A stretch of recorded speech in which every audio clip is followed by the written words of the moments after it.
PSTA together. And without further ado, we'll start with the Pledge of Allegiance. And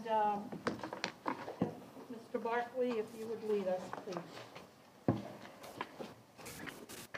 I pledge allegiance to the flag of the United States of America and to the republic for which it stands, one nation, under God, indivisible, with liberty and justice for all.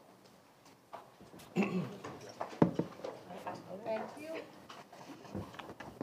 Thank you, everyone, for coming this morning and giving us your time. We will have an opportunity for everyone who wishes to speak to do so. And right now, we will go ahead with our public comment section. And I'd like to call Karen Calvert to the podium. Please state your name and your address, and you'll have 3 minutes. Good morning. I'm Sharon Calvert. I live in Tierra Verde. My comments relate to the Central Avenue BRT. I was at the last St. Pete Beach Council meeting last week where this project was brought up, and it appeared that the St. Pete Beach, who is a receiver of this new service, seemed unaware that PSTA had submitted the project to the FTA and were unaware that the route had been determined that it went down to Gulf Boulevard to the Don Cesar. The city manager, in fact, stated that his understanding was the project was still preliminary and there was still no decision on where that service would actually terminate, whether it was 75th Avenue or Gulf Boulevard. But the project obviously is not in preliminary stages. The route is clearly defined in your submittal to FTA. The discussion at that council meeting was that after an October 2016 St. Pete Beach Council meeting where PSTA attended, PSTA was to return at some point with an update. It's apparent that that did not happen. However, in the package that PSTA submitted to the FTA in September 2017, it reflects St. Pete Beach as a stakeholder receiver of the service plans to provide capital funding. And the financial plan specifically states that the City of St. Pete Beach is currently in negotiations with PSTA regarding financial support for both capital and operations. But I am unaware of any vote by St. Pete Beach agreeing to do that. As a result of the financial commitment by the stakeholder receivers that are receiving the services, the FTA has provided the medium-high rating, but it was based on the information that was provided. And I understand that a contingency went to DC this week, just got back, missed the snow, hopefully, to lobby for the project. But how and why was this project submitted indicating the St. Pete Beach Council's support if there wasn't a follow-on discussion about the project?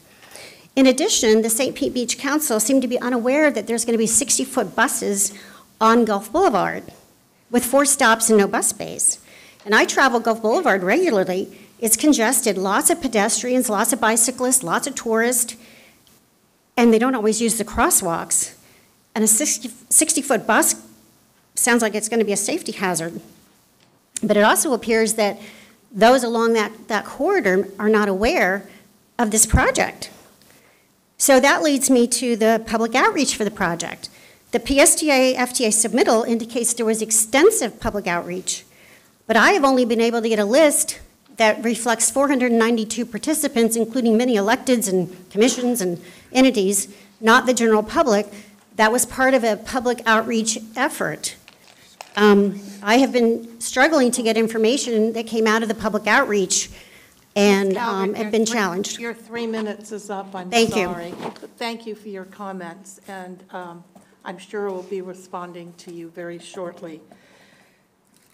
Okay, and now our first recognition this morning, I'm very pleased to say, is for our outgoing board member, Bill Johnson. We will also celebrate his very dedicated long service to PSTA at the conclusion of this meeting today.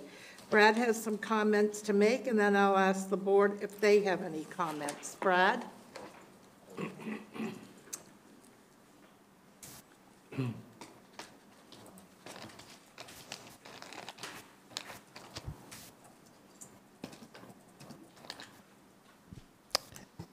morning, everybody. So, I have to say that I am not sure if this is the last time we will be seeing Commissioner Johnson. Bill has served on PSTA actually 3 different times. And every time we've had a little ceremony and he has returned. So that's why I say this may not be the last. And I kind of hope that it would not be the last. As I think all of us can note who have been to meetings, he has been an incredibly dedicated board member who has always had the best interest of PSTA and our service in his heart, and he has worked very, very hard to make that a reality. In fact, I did a little bit of research, and I calculate that he has attended 167 PSTA board meetings, which is more than me, or I think it probably is the world record. More than 200 PSTA committees that he's been a member, and as we know, he goes to other committees that he's not a member of as well. And those are just the PSTA committees. That doesn't include the Ford Pinellas meetings and the regional meetings and BARDA meetings, etc. So he is one of the most dedicated people that PSA has ever had on the board. I think he's a role model for me. He is the last PSA board member that is now serving, that was here when I started. And throughout my time here, he has been fantastic for me personally. I mean, he has really helped me grow. And I've had really good discussions about governance and how the PSTA board might function in a better way. And I'm very, very appreciative of that. I know that the city of Clearwater is very appreciative of his work on behalf of the city on PSTA by implementing better service for his citizens. But he's also, as you know, really looked out for the whole region in his perspectives on improving public transit. Now, I know, we all know he is a meticulous note taker and keeps careful track, and you can ask him and he will come and provide you a summary of the 2004 August T-BARTA meeting if you ask him. He can do that. But for some reason, Mr. Johnson has misplaced his last lifetime bus pass. He already has one of these, but here he does not know where it is, so he gets another one. So Mr. Johnson, would you please come up?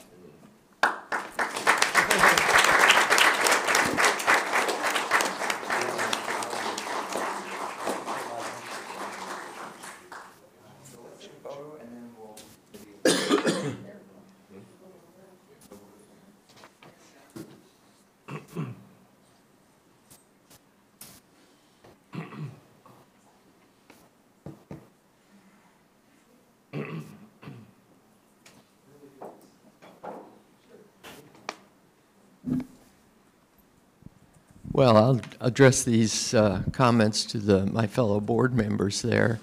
It's been a pleasure to serve with you, and I think we've made a lot of progress on governance of the board. When I started here, we did not have a capital plan. We did not have a multi-year financial forecast. We did not really have a strategic plan. It was whatever Mr. Sweeney proposed for the next year. We had a budget. And so I think that this board has come a long way, and I thank you for all of your efforts in making sure that happened. There are 2 things that I want to leave with you in your head.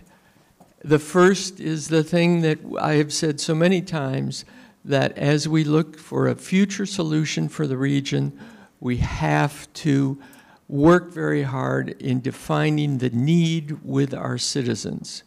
They have to know what's in it for them and how that's going to help our region in the future.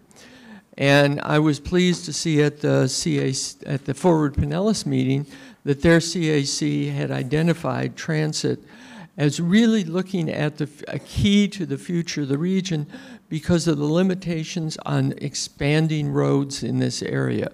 And really the only way to solve congestion is to get more folks to find the benefit of transit.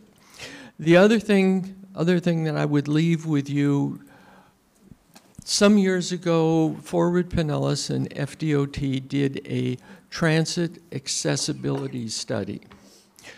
How do people get to transit and so that transit is easily to be used? And that study had several recommendations. The recommendations, though, were all on coordination, work with, keep in touch with. And one of the projects that is coming up is the continued expansion of US 19 in a expressway format going north. We have found that the transit accessibility to routes on US 19 are really not very good. So I would urge you to get an update from DOT on the next phase so we don't have to redo things like the transit or the pedestrian overpass at Harn. That should have been designed into that road to start with. So 2 things to leave with you, and I look forward to working with all of you. I look forward to sitting down with some of you that I haven't been able to sit down with and talk transit, because that would have violated the Sunshine Law. But it's been a real pleasure to be on the PSTA board. And my thanks to Mr. Miller, who I think has turned out to be an outstanding executive director, CEO for PSTA, and has helped me grow along the way.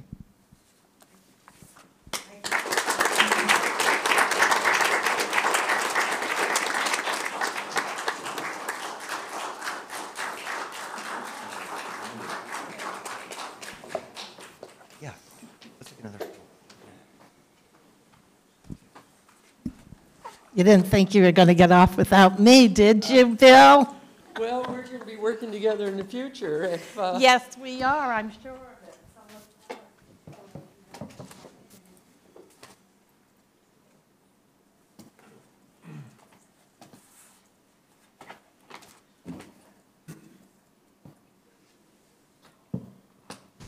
So I couldn't let you get away without expressing my deepest appreciation and thanks for your passion, for your interest, and for all of the input that you've given during our committee meetings, even when you haven't been an official committee member.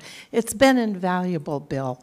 And for that reason, I'm so proud to appoint you as my representative to the Citizens Advisory Board for T-BARTA, because I know you're going to take all of this expertise that you've learned here and bring us there as a voice for our region. So thank you, thank you, thank you very much. Thank you for your public service.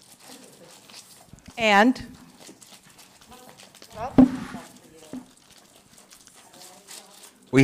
I had proposed that we make a little model of the Harn Boulevard overpass on US 19, but maybe that'll be for your next appointment on PSTA. Thank you.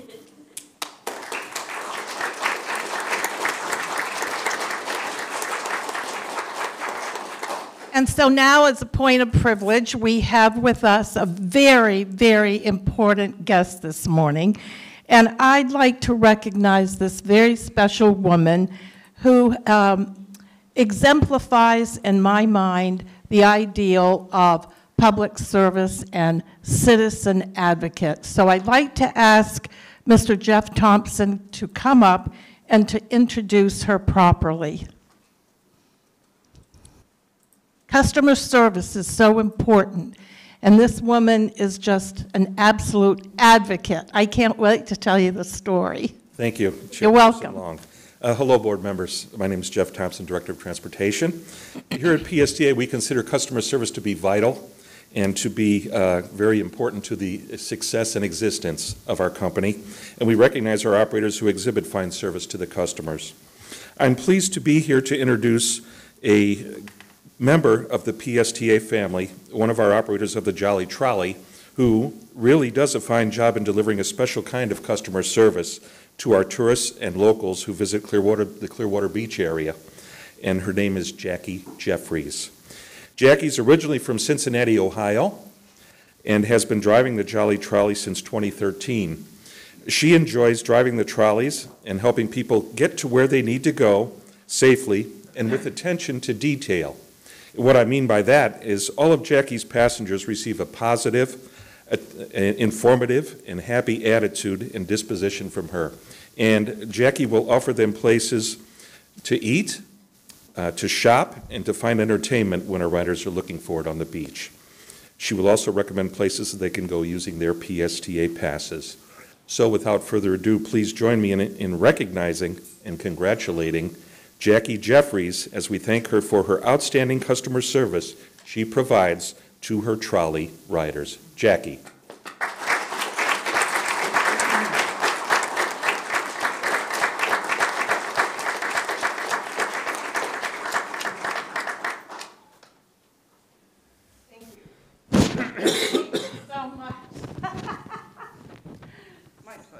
Oh, this was such a special evening that Jackie made for this crazy little woman here and three of my closest friends and my husband as we boarded the trolley in front of the City Hall in Clearwater for the service, the new service that goes out to Clearwater Beach.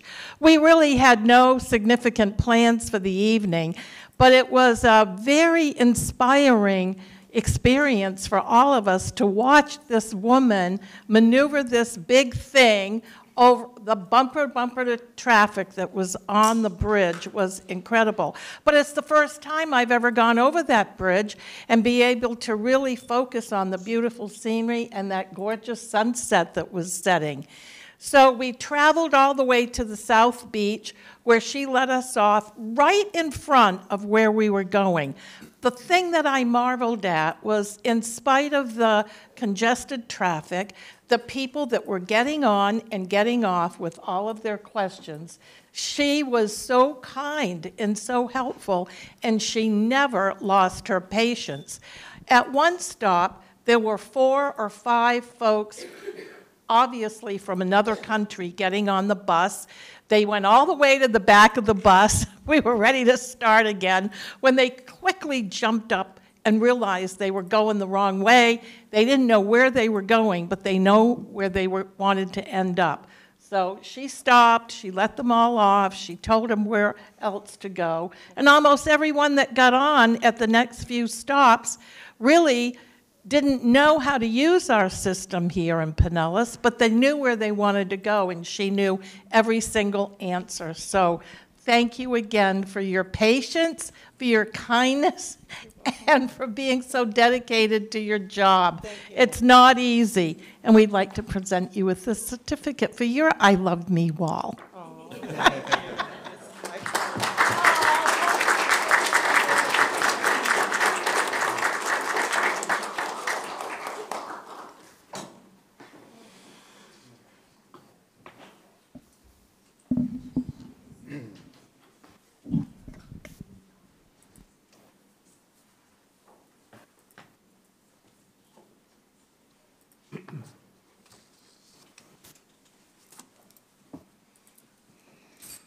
Okay, Gloria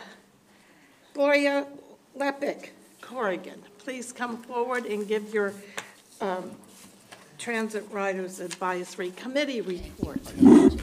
You can give her the handheld one, I left it up there. Oh, well, yeah. this is Brad fine. moved it Thank to you. the table. Got it. Sorry. No, that's great. Good morning, Chairman morning. Long. Morning.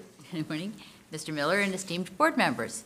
The PSTA track meeting was held on March 13 of 2018. And first, I'd like to thank now outgoing, unfortunately, board member Bill Johnson for attending our meeting. We always love seeing board members at our meetings. And he was there several times, and so hopefully he'll keep coming back too. The one action item that we had to consider was PSTA's incremental regional transit improvements that were presented by Cassandra Borchers, Chief Development Officer, and she showed us the progression and next steps of the improved regional transit by creating expansions of the 100X and 300X routes. We had a number of questions, but we're very pleased at how PSTA is moving forward with these regional transit improvements. And as you know, regional transit was part of our initiatives last year as well. The committee unanimously approved recommending Resolution 1802, which accepts FDOT funds for the 100X expansion. The next information item was a presentation by Cindy Raskin-Schmidt, the Director of Communications and Marketing for PSTA. As a continuation of TRAC's safety initiative, which we started last year, the PSTA staff worked to further develop TRAC's ideas to create an award for businesses and municipalities that design and build pedestrian and rider-safe access to bus stops. She presented us with a concept for a Gold Star Award for transit access that developers, municipalities, and others could make a specific effort to improve the safety of transit riders to and from bus stops could apply for this or be nominated to receive the Gold Star Award and designation by the TRAC.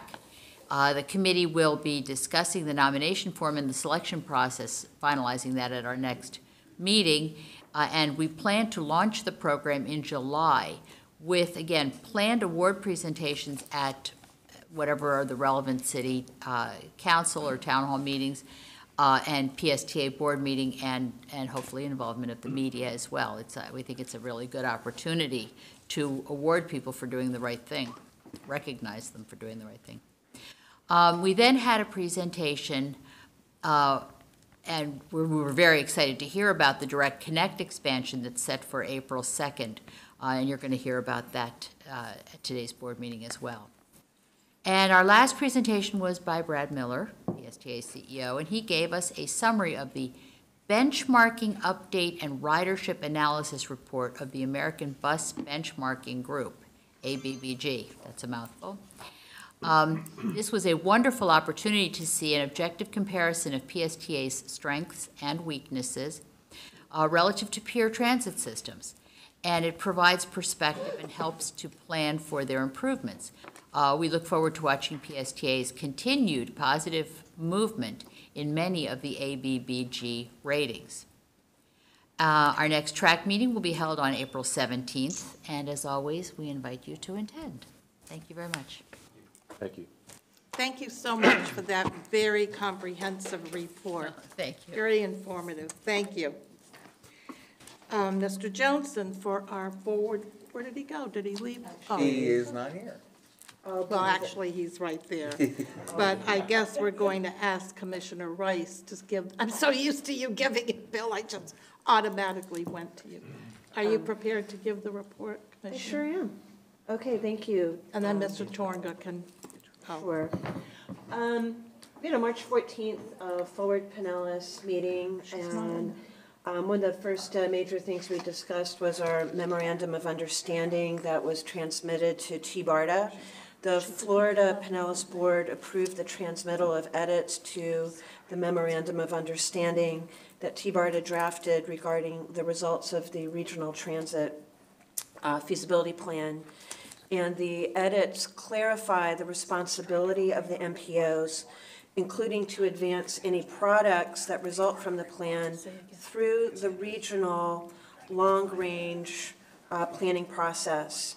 And we added some additional language to account for the MPO role in ensuring a supportive multimodal network for transit.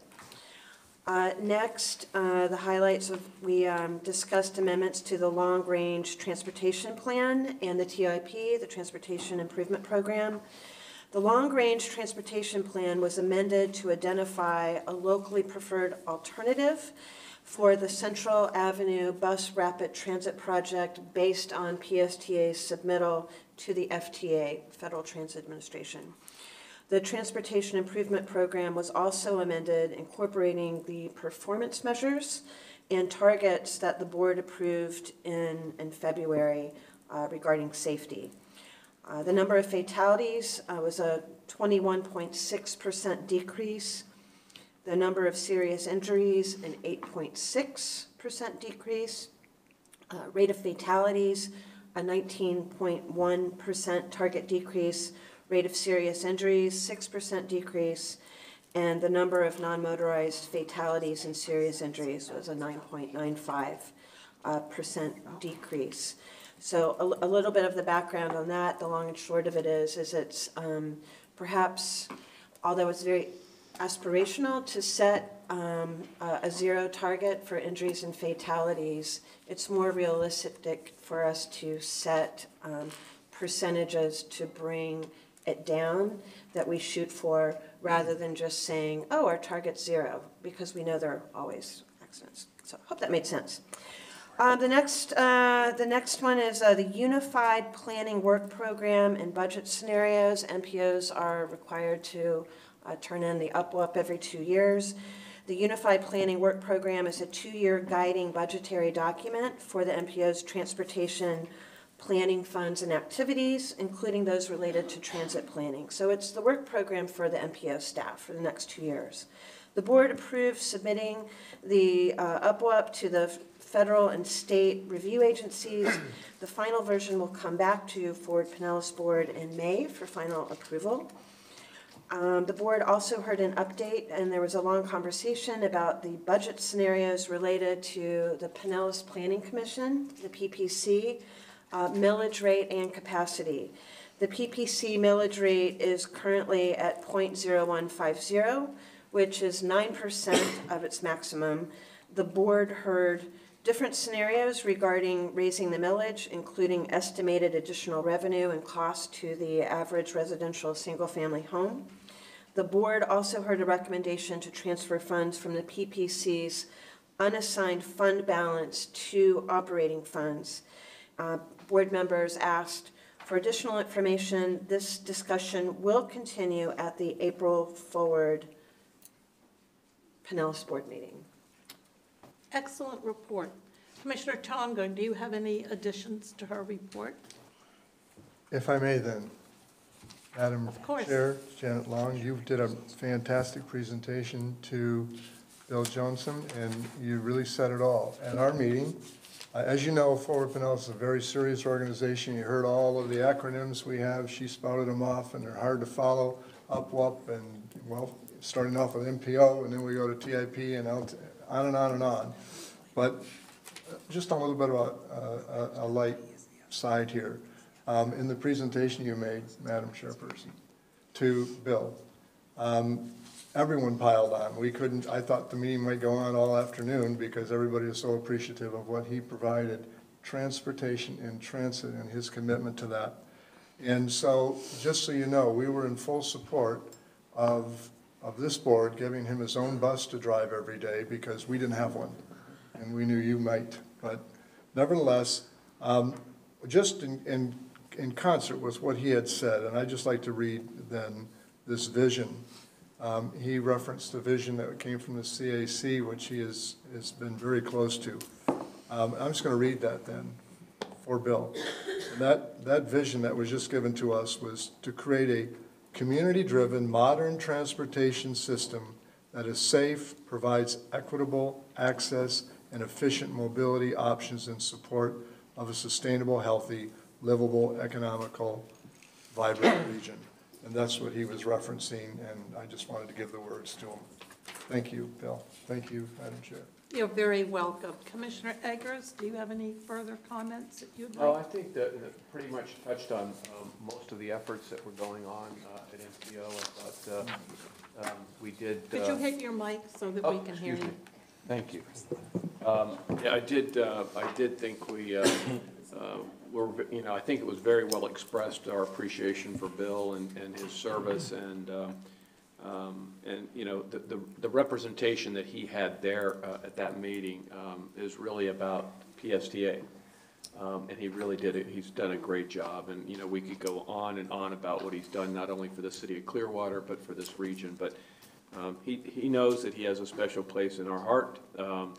The residents of this community, I know, have got to appreciate your continued efforts, not only on the council, but here. And so, again, thank you, Bill, for all that you've done, and continue looking for your counsel as we go forward. Thank you. Anyone else? Any comments for Bill or anything else? No? All right. Our next report, it's from me as your representative on T-BARTA. So at our last T-BARTA meeting, and I do want to preface my remarks by saying we do have some very passionate folks serving on T-BARTA. And as you know, it's a new board, so we're moving forward to get ourselves organized and in a position to be able to effectuate great things for our region going forward. We did decide, since it was new, that we wanted to start off with a real understanding for all of the board members, because there are many that are new. You may remember that this is a reorganized agency from one that has been in existence for a decade. And so we have put in place a financial audit to determine where exactly we are. I am really very pleased to share that one of the really good things that the Florida legislature did this last session was appropriate our $1 million request for the new T-BARTA board. And the governor did not veto it, so we're very pleased about that. The other thing that I want to stress to you as we move forward is that for the first time ever, the Florida Department of Transportation has agreed to allow dedicated road dollars to be used for transportation solutions, transit initiatives that are well planned and well thought out.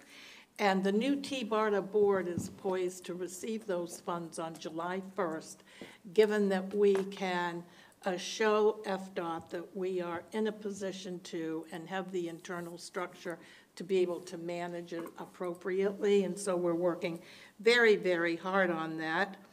The one first big thing that we're charged to do is to recruit a new executive director and put in place an organization that really enables us to do what we need to do for the region.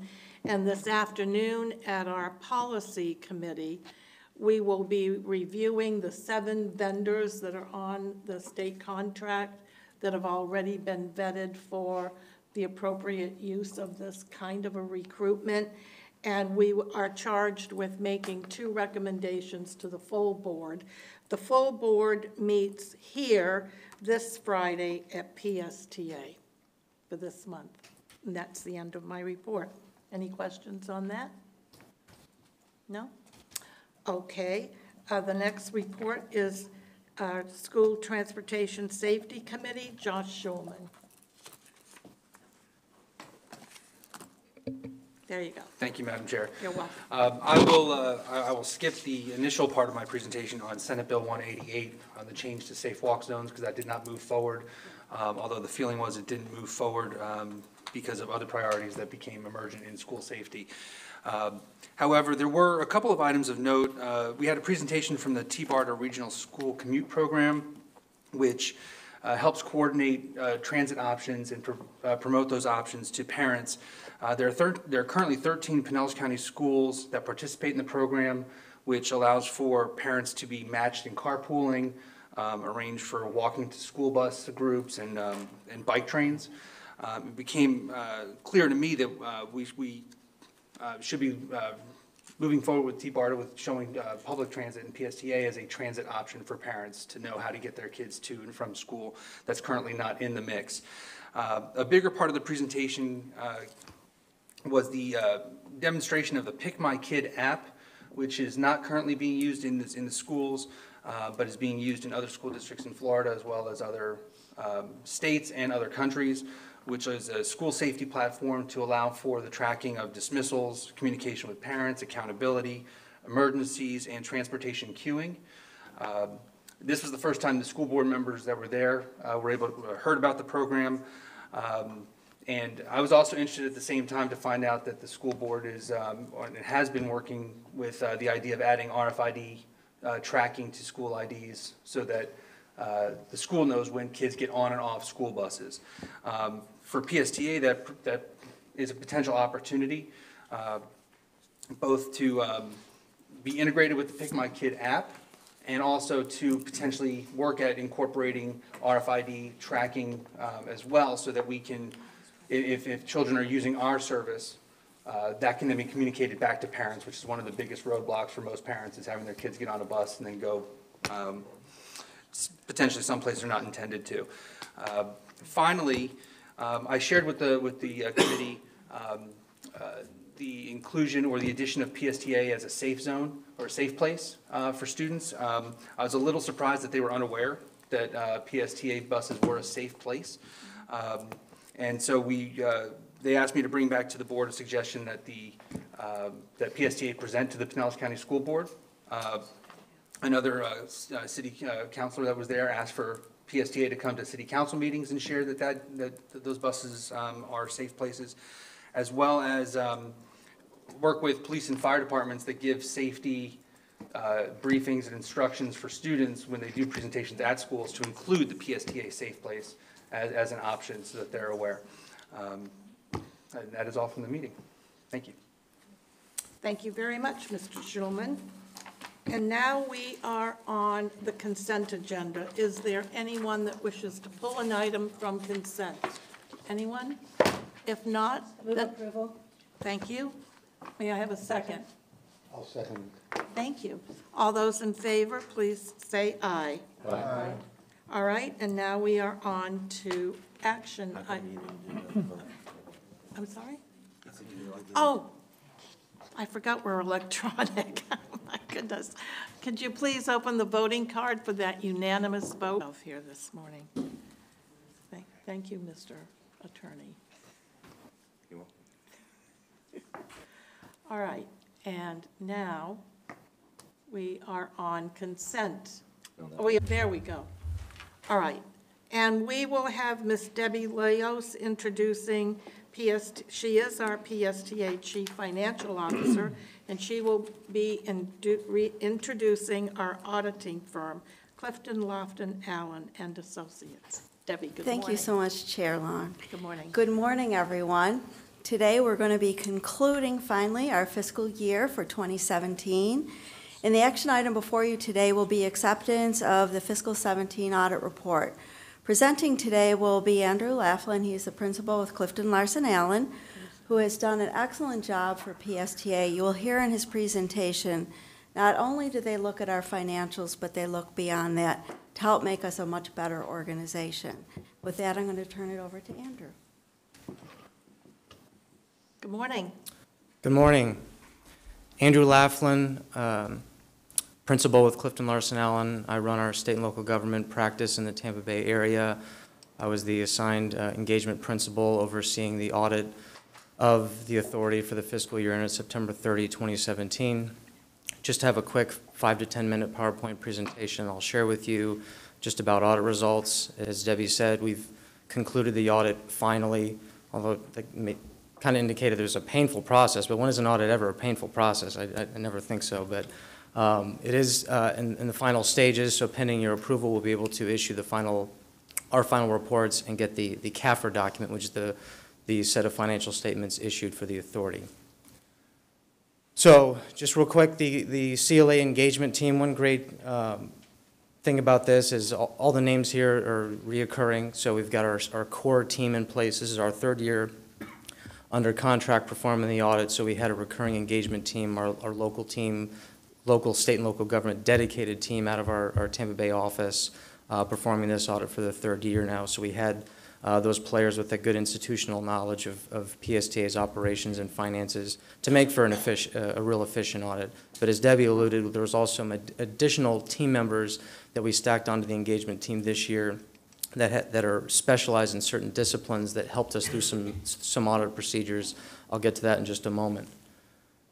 As far as the services performed and these reports rendered here, it's really all the same as prior years. Sometimes the Florida Auditor General will spring something on us where there's a new compliance requirement that we have to adhere to or a new report that we have to issue. We've had that in the last couple years, but nothing lately. So all the reports and deliverables that you'll see from us are going to be the same that you'd see in the CAFR from the prior year. So just to give you the results of our procedures, unmodified opinion, of course that's great, so no material misstatements with the financial statements that we've identified. No material weaknesses in internal control, really no findings to report in the management letter. We also did single audit testing, so we tested one major federal program, one major state project. We had no findings to report from our single audit compliance work. And also in the bottom there you see in our examination report, that's where we evaluate the authority's compliance with its own investment policy and its managing of the authority's investment portfolio. No issues or discrepancies or findings to report there as well. Just to kind of give you an overview of the audit procedures that we do perform. So what do we do in the audit of a typical nature, and then maybe what are some of the atypical procedures that we might perform different from years past. So typically, on the left side of this slide, we always perform a single audit and internal control over compliance testing.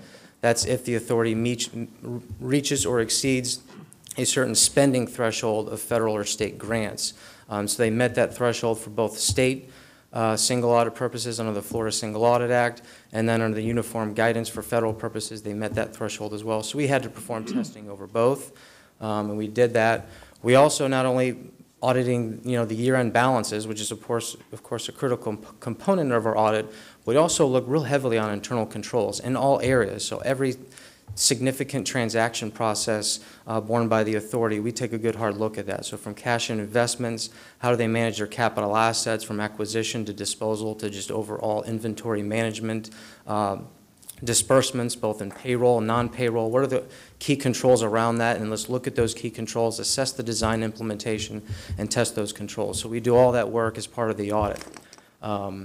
And then on the right side, we also try to look at some things a little bit differently every year, so it's not the same recurring procedures over and over to keep Debbie and her team on her toes year in and year out. So what we do, one thing was called an element unpredictability, or EOC testing, where we looked at some things, and one unpredictability test we did is we pulled a ton of contracts and invoices for particular vendors and looked to see if there was any discrepancies between the pricing or other terms related to a contract for fuel, lubricants, janitorial services, other typical commodity type purchases that the authority transacts year in and year out, and we compared that to invoices to see if there were any discrepancies. We reviewed disbursements, invoices, contracts totaling $1.3 million in the current year. No significant discrepancies identified, so that was good. We also have an additional procedure we're going to be performing in the beginning of April on federally funded procurements, and look through those procurement files to make sure that all the right information is in those files, so when the triennial comes up, that the authority is in good position to make sure that there's no issues there, to make sure all those grant files have all the needed information that's in them. And then just one more piece I mentioned earlier in my presentation, we do try to bring in, Clifton Larson is a very large firm, over 5,000 people, so we've got a lot of talented individuals, not necessarily only in our Tampa office, but beyond, with some different areas of expertise. So we brought in from our HR consulting team, one of the team leaders on that, to take a real hard look at the authority's overall HR practices, from what they're doing around administering benefits, just onboarding, terminations, so on and so forth.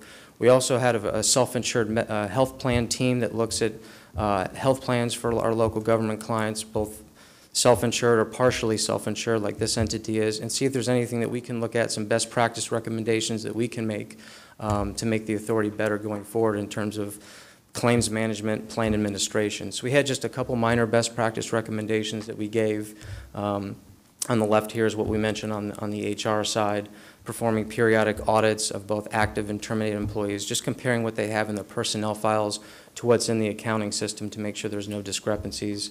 On the health plan side, for the next round of negotiations with the claims processor, insurer, trying to include drug rebate guarantees in those, since the authority is on the hook or self-insured up to a certain aggregate amount of claims. We want to make sure that the authority can reap those benefits for prescription drug purposes that are of a brand name, and get some of those rebates back to the authority instead of going to the reinsurer. So those were some of the ideas that we came up with, and had a good discussion with management when we presented those findings, and we'll make appropriate action going forward. Just some required communications I need to make with you. If there are any horrible fistfights or shouting matches with management, I need to disclose that to you. Fortunately, there were none, so pleased to report that. If there are any past adjustments that went about through the audit, report those to you as well. There was one very small one relating to a receivable and payable that didn't get recorded, but the revenue and expense did, so the ending balance and net position was unaffected. So immaterial, we both concluded immaterial and passed on that adjustment, and that's what that is.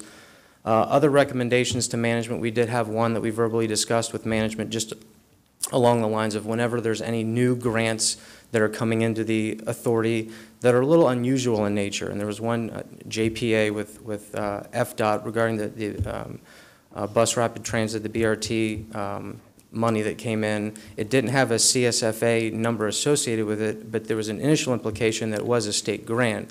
But upon further research and evaluating the underlying agreement or particular exhibit that said that state single audit did not apply, that raised some confusion on our end. So we discussed with management, who then went back to their contact at FDOT and determined that this really was not a grant. So that got pulled from the schedule of expenditures of federal awards and state financial assistance.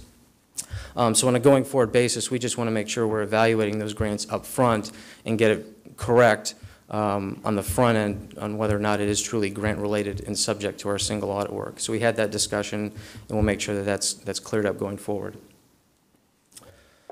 Just last slide here, any new standards this year or any ones coming up next year? Nothing new in the current year, so your disclosures, your financial statement balances weren't really affected by new accounting pronouncements. But just in the future, next year, there's a new accounting standard on other post-employment benefits that will cause the authority's net OPEB liability to increase, not by a material amount. Based on preliminary indications, it might go up by a few $1 million. This isn't a current payable or anything that is going to be due. This is more of a long-term focus based on actuarial estimates, but that will be coming through the pipeline in FY18, so something to expect there. And that's all I have for my presentation. I'll certainly address any questions if any board members have them. Otherwise, it was a pleasure to work with the authority and management team again this year, and I'll take questions if you have them. Thank you. Questions, members, anybody? Yes. Commissioner Rice. Thank you for the report. I'm on page 23 of the draft CAFR report, and I just wanted to kind of go down one of the rows where the percentage change and just kind of ask you about some questions of some of the variances that kind of jump out. I think most of it's probably good news, but there's a 622% increase under capital grants. So that looks like that was about, what, 12 million that came in. What was that related to? Do you want to bus purchase? Yes. Yes, it relates to our bus purchases that don't necessarily happen every single year. Okay. That indicates the biggest difference. And going back up, it looks like to the non-operating revenues, it looks like there's a 73.4%. And is that property investment income? Thank you to Michael Hansen, Bank United, and competitive process that we're doing now where we compete for interest rates. Mm-hmm. So we appreciate all that Michael does to increase our interest income. I mean, overall, it looks like in the non-operating revenue, we've got some really good numbers, and that's helping to offset where there may be some decreases with the ridership and so forth, that we're still overall in just a really good position. Okay. All right, thank you. Thank you. Commissioner Barkley. Thank you, Madam Chair. Andrew reported to the PSTA Finance Committee last week. Pleased to report that PSTA received an unmodified opinion with no material weaknesses or deficiencies for the third year in a row, which is excellent. One of the things that we quizzed Andrew about, he did a very thorough job last week in talking with the Finance Committee, is we quizzed him on the idea of checking on a different area each year so that we have sort of a little bit of a surprise every year for the folks who handle the finance component of our operation. And also the idea of obtaining some of the rebates on the prescription drugs, which is hopefully going to benefit us. So we appreciate very much the very thorough report and the unmodified opinion. The Finance Committee unanimously recommends receipt of the fiscal year 2017 PSTA budget audit, and I also make the motion to do so. Second. All right, it's been moved and seconded that we accept the audit report. All those in favor, we're going to vote now. Please open the voting board. Unanimous approval. Thank you very much for all of your very hard work. Thank you. So I'm sorry, Madam Chair, I only saw 11 votes up there. Did you record 12? Yes. Okay. I looked up, there was only 11. We need to make sure everybody has a recorded vote, so I only saw 11 votes. Oh, I'm so sorry. That's okay. Maybe you need to wipe your glasses. Just kidding. I do think it's really, really significant that we have had this type of an audit for the last 3 years. And I am going to, I'll save it for the end of the meeting where we have our other business to discuss. So we'll be talking a little more about our finances as time goes on. So I did attend the last TMA meeting at the Tampa International Airport where initiatives like the one Cassandra is going to talk about were very well received. So I'm anxious for her to give you PSTA's incremental regional transit improvements report. Cassandra? Good morning, Madam Chair. Good morning, board members. This is an exciting time for us to think about where we are today and where we are talking about going at a regional level. In the planning department, we think about how we can make improvements in efficiencies in our system, but also how we take those improvements and those efficiencies and change the way that we serve our region and do it better. So today I want to talk to you a little bit about what we're doing today and what we plan to do in just a couple months to sort of move in the direction that the region is going.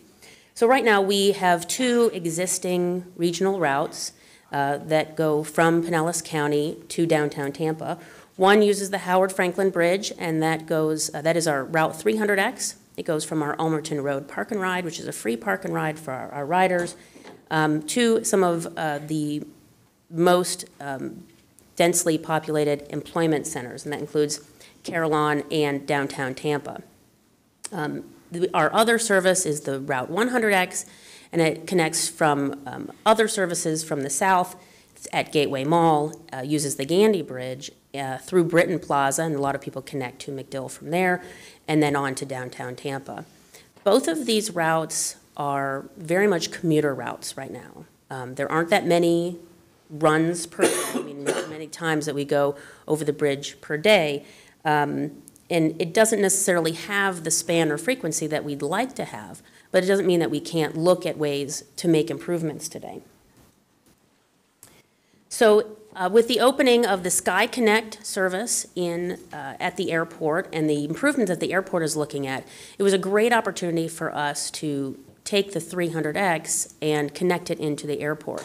We've been getting comments from people who'd like to get jobs at the airport.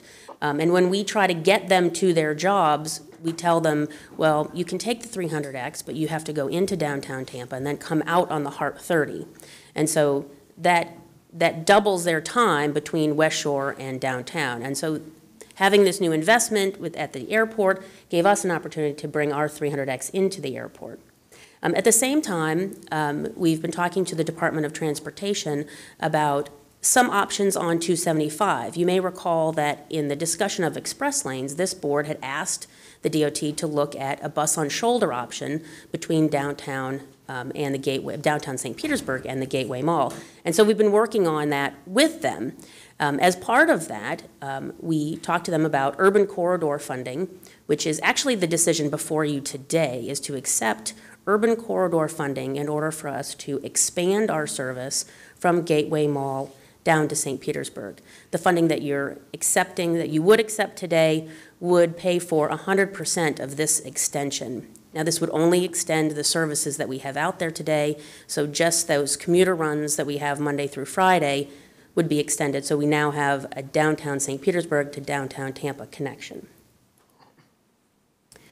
So how are we going to get to this, which is on the table for the Regional Transit Feasibility Plan, and after our work on the Central Avenue BRT, our next project that we would look at is fitting into what the Regional Transit Feasibility Plan is coming up with in connecting downtown St. Petersburg to the Gateway area, West Shore, downtown Tampa, and up to Wesley Chapel.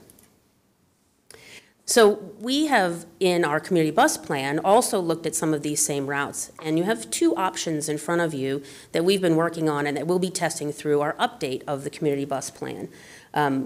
One is to continue our regional experience with the Central Avenue BRT, again, looking at that downtown to downtown express, improving our 300X from the Olmerton Road Park and Ride to get to a new Gateway Intermodal Center, which is planned and being studied right now by FDOT.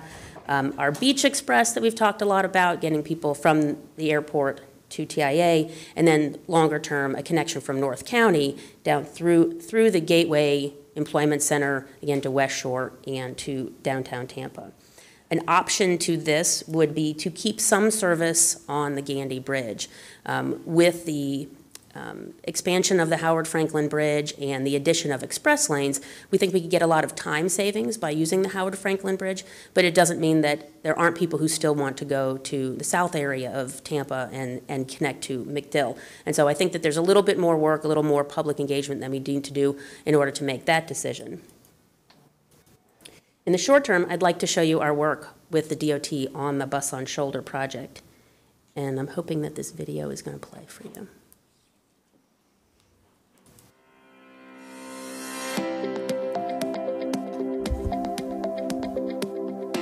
The Florida Department of Transportation initiated a study to develop statewide guidance and criteria for bus-on-shoulder operations in Florida. The bus-on-shoulder concept has been utilized by several transit agencies around the country. It is a cost-effective measure to improve transit travel time reliability and increase ridership. When speeds drop below 35 miles per hour in the general purpose lanes, the bus may merge onto an 11-foot to 12-foot wide shoulder bypassing traffic. Pinellas Suncoast Transit Authority, or PSTA, is collaborating with FDOT on a pilot project along a 5-mile segment of Interstate 275 in Pinellas County. Pinellas County is one of the most densely populated counties in the state with 2 major cities, St. Petersburg and Clearwater. These cities are major centers for jobs and commerce and have experienced consistent growth over the years. With growth, there comes a need for an efficient transportation system and alternative modes of transportation. The proposed Bus on Shoulder project is consistent with the Regional Transit Feasibility Plan. Currently, the I-275 corridor is operating at a level of service F during morning and evening peak periods, which indicates the corridor is heavily congested. These conditions are expected to get worse over the next 20 years if nothing changes. In an effort to maintain schedule reliability, PSTA plans to implement Bus on Shoulder. With few infrastructure improvements, the bus can travel on the shoulder and bypass congestion. PSTA buses will operate on an 11.5-foot shoulder to ensure drivers have adequate space to operate comfortably and safely. A profile thermoplastic marking strip will be added to the outside edge of travel along the corridor as a safety guide for vehicles. The Bus on Shoulder corridor will have signs showing drivers the beginning and end of the Bus on Shoulder segment. Signs throughout the corridor will alert drivers to watch for buses on shoulder and warn drivers that only authorized buses are allowed on the shoulder. PSTA will provide advanced training for the bus drivers operating on the shoulder. The Bus on Shoulder route is an extension of Route 100X to downtown St. Petersburg. While the current 100X service operates as a commuter route during peak hours, PSTA's vision is to eventually operate this route every 30 minutes from downtown St. Petersburg to downtown Tampa during the hours of 5 a.m. and 12 a.m. Monday through Friday. In the northbound direction, the Bus on Shoulder route will begin at the I-275, I-375 interchange. Using the 5th Avenue ramp, the bus will merge on to I-275 North. If the Bus on Shoulder conditions have been met, the bus will proceed onto the shoulder. At interchanges along the corridor, the bus will yield to oncoming traffic, merging back into traffic if necessary. There is the potential to add ramp meters at busy interchanges to allow a gap for the bus to stay on shoulder. The bus will continue on I-275 North to the 22nd Avenue exit, where the bus will make an interim stop at the 22nd Avenue Park and Ride lot. After pickup, the bus will merge back onto I-275, continuing to the Gandy Boulevard ramp where it will exit the interstate. At this location, the bus route will continue onto the Gandy Bridge, providing a direct connection to downtown Tampa for commuters. In the southbound direction, the bus will merge onto I-275 South at the Gandy Boulevard ramp and continue to the 22nd Avenue Park and Ride lot. The bus will then re-enter I-275 South and proceed to the 5th Avenue exit, utilizing the outside shoulder as permitted. The multi-agency partnership between the Florida Department of Transportation, PSTA, Federal Highway Administration, and state and local law enforcement provides the foundation for a successful pilot project. The Bus on Shoulder project is scheduled to start in 2019. Stay tuned for more information. If you have any questions in the meantime, contact Elba Lopez or Gabrielle Matthews with the Florida Department of Transportation. This is a very exciting project, but it clearly is not something that we would have available in June for our June service change. It does require a little bit of improvements by the Florida Department of Transportation, include hardening the shoulder. So right now there's a soft shoulder, so it would need to be hardened for us to run buses on it. There are also other safety measures that we've been talking to the department about, as well as improvements to the 22nd Avenue Park and Ride. In addition to that, we've been working with the City of St. Petersburg staff about other parking options within downtown to connect into to the very end of this route. We have some good discussion going about this, but there are some things that need to happen before we could actually implement it. The action in front of you today, which I think I mentioned before, the primary action would be to approve the resolution in your package to accept urban corridor funding for the extension of the 100X. And I'll just reiterate that this is just extending our existing trips. This is not adding trips to the entire service. Our long-term plan would be to continue to work with the Department of Transportation on infrastructure improvements that they could make to better our operations, as well as ask them for additional funding to help us with the improvement of the operations so that we could expand the span of service to include weekends, because right now these routes, neither one of these routes operate on weekends, but also just the times of day and the frequency of the service.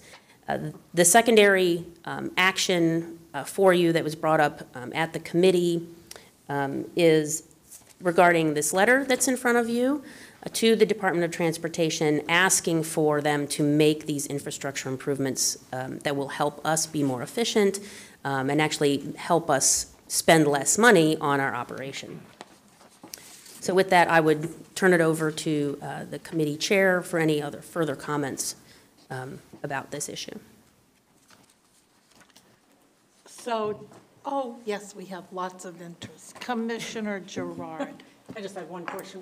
What is the frequency now of those routes?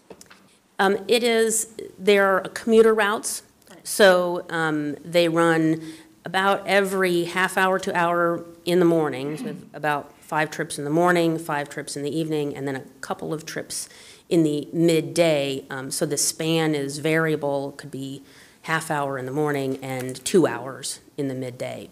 On the 100X, I think there's 13 trips a day. On the 300X, or maybe 10 trips a day. And it's going to stay that way for now. It will, yes. Okay, Commissioner Scott. Thank you, Madam Chair, and thank you, Cassandra, for this nice presentation. Just a couple quick questions. Going into Tampa Airport, I'm guessing that's going to add maybe 15 or 20 minutes. Mm-hmm. Do we think that that might hurt the ridership of people going to downtown Tampa, because now that's going to add another 15, 20 minutes each way to their commute? So that's my first question. And then the second one is, on the 100X, do we have an estimation of what we think that might add to the ridership going from downtown, adding the downtown piece to it? So your first question about the 300X, we have received some comments from riders who are going to downtown Tampa, and they are concerned about the additional time on their trip. I'm going to have the planning staff go out and survey the riders on the 300X, talk about how we might come up with something that would help them. We've had a couple of suggestions from the riders about those trips in terms of the times that they're coming into downtown or the times that they're coming home, so that they could make their connections. And so for terms of the scheduling of the service, I think we're still working on that and would work with the riders in order to make sure that we maintain the ridership that we have. But yes, that is a concern. The other thing that I've asked about from the Florida Department of Transportation is, could we start a bus on shoulder segment from the 4th Street entrance to the West Shore exit on the Howard Franklin Bridge? Now, I've looked at that bridge. I've asked our operations folks to go out and look at the shoulder on that bridge and just see if there's something that we can do in the interim that might save us the time that we would add. And so to the rider, it may not be in any initial trip, it'd just be additional time necessarily. It would be just a change in where that time is taken up. But your question is spot on. About the 100X, your second question, the 100X and ridership, we did not run a ridership model on that segment with those frequencies. We know that the Regional Transit Feasibility Plan has run the travel demand model at a higher frequency, and our intent is to improve that service in that market. We do know that that is a major regional market and has been for the last 25 years. Okay, thank you. I think it's a really good idea. If we could get on the shoulder on the Howard Franklin, that actually might save a whole bunch of time at certain times of the day, because that is like a nightmare trying to get across Tampa from like 2:30 on, forget about it. So, yeah. Exactly, yes. Thank you. Yes. Anyone else? Question for Cassandra? Commissioner Agras? Yeah, thank you, Madam Chair. Thank you for the presentation. I think it is exciting. We keep trying to talk about those premium services or value-added services to more riders, and I think this is the kind of the beginning. And as I kind of make the comment or ask the question, I don't really have the answer. So I just want to make sure that when we are providing a premium service, and I do think having something in place to the airport is kind of really exciting, that we don't try to cram too much into one service. So we have a commuter service that we're trying to develop, and that's a service. It's a value-added product for people to get to work. And now we're talking about, I think to your point, diverting some of the energy and going to the airport, which I think is a different service, and it needs to be done right too. So when we introduce a product, a premium service to our riders, let's do it right and make sure that we're not kind of, and I know funding is an issue, and that's something that we have to consider all the time as we kind of move forward. But I think this is a great way to introduce a new product to a lot more people that PSTA has to offer. And I just want to make sure that we're bringing it strong to the table. So thank you. Just a comment. Appreciate it. Thank you. Commissioner Schulman? Thank you, Madam Chair. I just wanted to clarify for my own mind, the money being requested, or the $234,000 is just for purely operational costs for extending the 100X. Is that correct? Yes. Okay, is that the expected cost for 1 year? Yes. Okay. And do we have any idea, but so none of this money is meant for infrastructure improvements necessarily? Correct. So That is something that is in the works as well? Yes, Okay, so this is just the operational side? yes. Thank you. All right. Commissioner Rice and then Commissioner Gerard, Commissioner Eggers. Well, Oh, did you just forget? Okay. Go ahead. Thank you. I just want to say that this is just such a great report. We've been talking for a long time about how to start to get better service to the airport. And I am a regionalist at heart, but I was also glad that when this was presented, I think it was at T-Bardo TMA, that Sandy Merman was quoted, Hillsborough County Commissioner Sandy Merman was quoted as saying, wow, we've got to up our game over here. So just, it was nice to take note of that. And I believe, I want to be sure I'm correct when I say this, but I think it's also important to point out that I believe PSTA was able to kind of find the funds for doing the service because we did make some necessary cuts for other routes that weren't performing. Yes. Yes, no?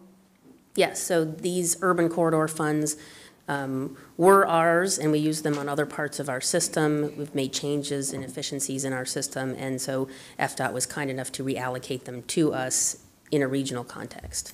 So it's a good lesson for us that, I mean, it's the hardest thing to do to cut badly performing routes because there's always going to be a small amount of people who are impacted, but sometimes we do have to make tough decisions to be efficient and to look at cutting those routes because it enables us to get to the goal of providing a premium service that has higher ridership, and that's how we get there. So thank you so much for your work, Cassandra. This is just fantastic. And Brad. Excellent. And Commissioner Twanga? Thank you, Madam Chair. I agree with everything that was said, and I've spoken with you about this. Just a quick question about the ridership model. What would it take for us to have a more robust program? Do we need a more robust program? And then included in a robust program the full 7 days. It seems like we're holding this to 5 days, Monday through Friday. Just out of curiosity, just for my information, what would it cost to make this a 7-day? And I think we talked a little bit about robust. I think we said, you know, every 15 minutes or something, you have a bus rolling or something, but I don't want to get too carried away with that, but just out of curiosity, what would that be? I promised that, Brad, that I wouldn't scare anybody today. Okay. For us to do a service that's 5 a.m. to midnight every half hour on this route would be about $4 million a year. And that's the operations. So that's a very robust operation. It's quite a long route. And to provide that kind of service, as Commissioner Eggers mentioned, there is funding needed. And then to make this the current one that you're recommending here, to make that 7 days a week. I'd have to go back and take a look at it. Right now, the service costs us a lot less than what I mentioned before. Thank you. Anyone else? Commissioner Rice, did you have more? No, I'm good, thank you. So I have a couple points I just want to ask you. I know you know, and maybe FDOT does too, but it isn't clear in your rough draft of the letter when you say this is a low-cost improvement that can be made now. You don't put the amount in the letter. Do you know what the amount is? The Florida Department of Transportation is still working on the number, but I would say it's under $10 million for them to make a 5-mile improvement on the bus on shoulder. Under 10 million? Okay. And But they're still working on that number, and I don't want to, that's for them to spend, not for us to spend. And so then my second point to you was, what was my second point? I didn't write it down. Everybody kept talking. I'm so sorry, but it will come back to me. When it does, I'll come right over to you and ask you again. Yeah, it's just, it's just not coming back. But I do think that between Joe Apano at the airport and David Downing at the Visit St. Pete Clearwater TDC group, they could probably give you some very good data on how many folks are coming into the airport that need to come over to Pinellas County. And that could be significant in terms of our presentation, our upcoming presentation that we want to make to the TDC. So just think about that. Maybe we can get some of that data that would help us define the need. Several people focused on what the need was, and do we have a way to identify that? Because that might prove to be very helpful. Yes. Okay, thank you. All right, now, the board, I'm getting there. Just grief. The board has had its questions and answers, and now we'll go to public comment. And Walter Slupecki, if you would come forward, please, and state your name again and address for the record, and you'll have 3 minutes. Thank you. Good morning, board members, Mr. Miller. My name is Walter Slupecki, 2000 Gandy Boulevard North, apartment 19, St. Petersburg, Florida, 33702. I wholeheartedly support the June improvements to the 100X and 300X, especially being a frequented bus rider. And I think that the longer-term plans for both routes is also a great step in the right direction, especially with the regional transit plan, which has been a little bit contentious. But my comments are mainly focused on the June improvements. First and foremost, overall routing, I seem to get a very clear understanding. Gateway Mall, for the time being, will continue to be served by the 100X. Okay.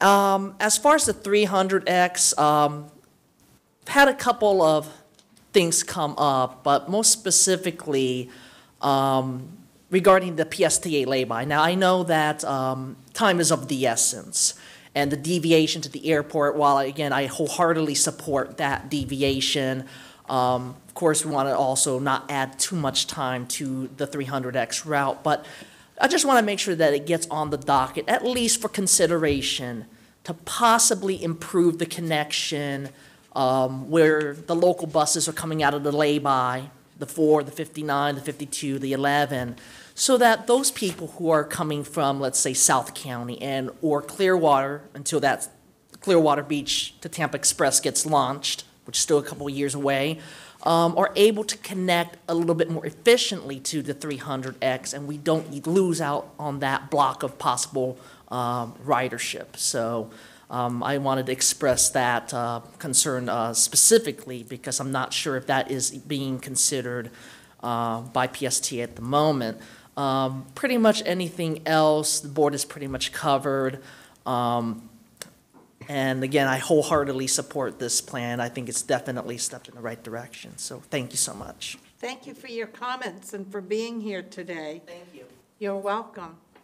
Okay, so do we need to, yes, I guess we do. We need to vote on this agreement with FDOT, right? We need to adopt the resolution. Do you need to read it? Yes. Okay. Mr. Zimmett. Resolution 1802, a resolution of the Pinellas Suncoast Transit Authority approving joint participation agreement FPN 4303-191-8418 with the State of Florida Department of Transportation and Urban Corridor Program funds for the Route 100X extension service.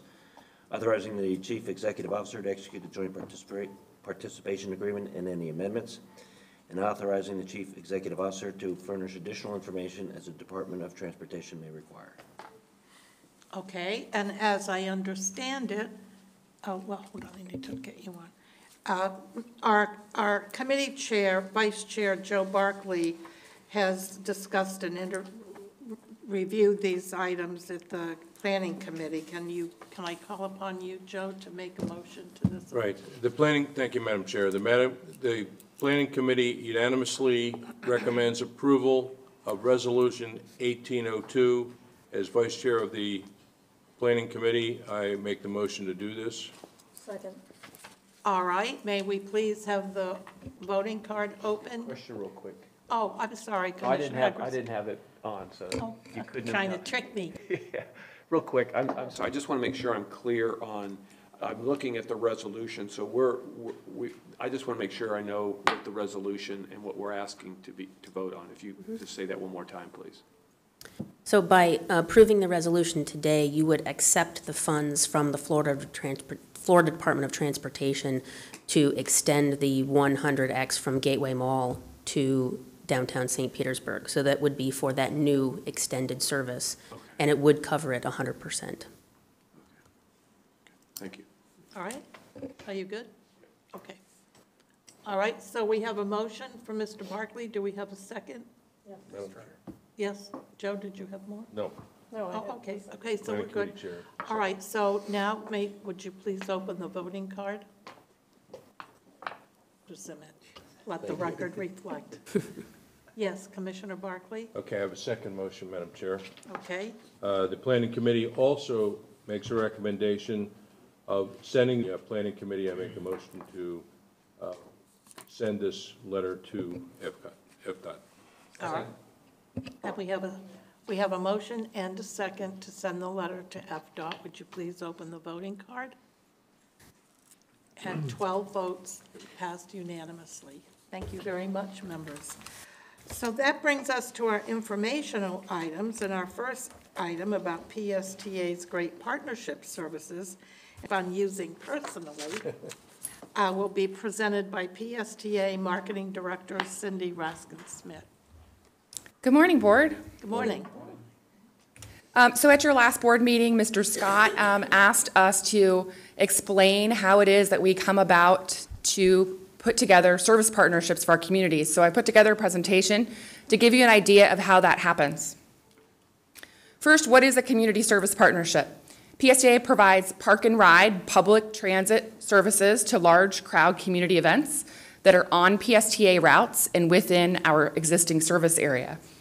This image that you see here is Clearwater Jazz Holiday, where we've provided service for several years. Why do we do these partnerships? There's a couple of different reasons. First is to help alleviate traffic and parking congestion that comes with large crowd events. When you have a large number of people descending upon an area, you're going to have some traffic and parking issues, so we try to help with that. Secondly, it gives us an opportunity to generate goodwill among the community, our community partners, and give those people who are usually non-riders the opportunity to experience public transit in a fun, positive way. These images here are, the one on the left is people waiting to get on the bus on Fifth Avenue to go to the Pride Parade in St. Petersburg last year. Most of those people are not regular bus riders, so this is a great opportunity for them to have that experience. So PSTA staff identifies opportunities where there might be a large-scale event that's going to have a traffic or a parking issue. And we also have municipalities that come to us. For example, the city of Dunedin asked us to help with service to the spring training games, and we've worked closely with municipalities for several different events throughout the years.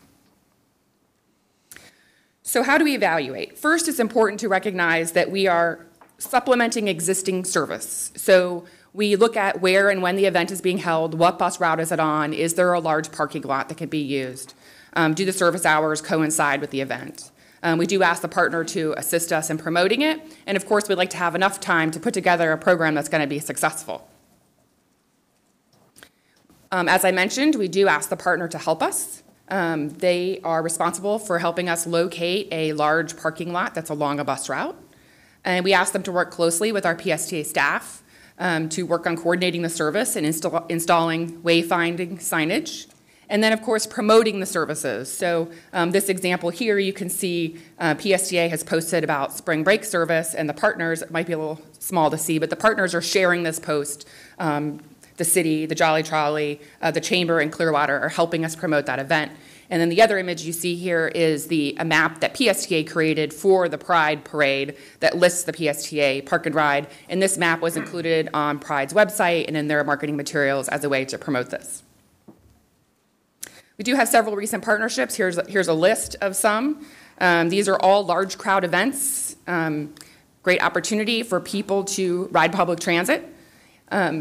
The Pride Parade, as I mentioned, there were thousands of people that came to the city of St. Petersburg from local, around the Tampa Bay area and from out of state that had the opportunity to have a good public transit experience. Blue Jays, spring break, the Cross Bay Ferry, when that was running, the Central Avenue trolley made connections to it. And then we have a Clearwater Jazz Holiday and Hispanic Heritage Festival.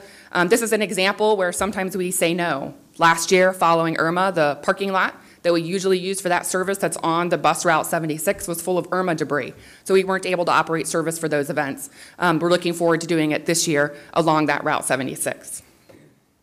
So through all of this, it's really important that you understand that the real value of these programs and these partnerships is our contribution to the community and the relationships and partnerships that we're building with those local communities. Chair, if you have any questions? I don't have any questions, but I see Commissioner Eggers does. Would you please? Yep. Okay. Good to go. Thank you. Thank you for that presentation. And, you know, this is, again, we, at PSTA, I guess we're trying to find those value-added services. And I think this is clearly one, whether it's for the community or for an event, it's ultimately for our residents or for our visitors. So as we go forward and as we start to explore funding from different sources, including the conversation that the chair brought up earlier about the TDC funds, that you know, again, the nexus has to be made to tourism for funding. And to me, a lot of these events, in fact, 90% of them really have that connection. So somehow to structure it where some funding can get in place to help our to help the transit system not subsidize this in partnership with these communities, I think there's something there that we ought to be exploring, and hopefully over the next months ahead we can do that. The connection has to be there with tourism, and these events are just classically, well, they're for residents too, but tourists as well. So I think it's a really great place to explore. So thank you. Excellent. Anyone else? Commissioner Rice. Thank you, Madam Chair. Great report, Cindy.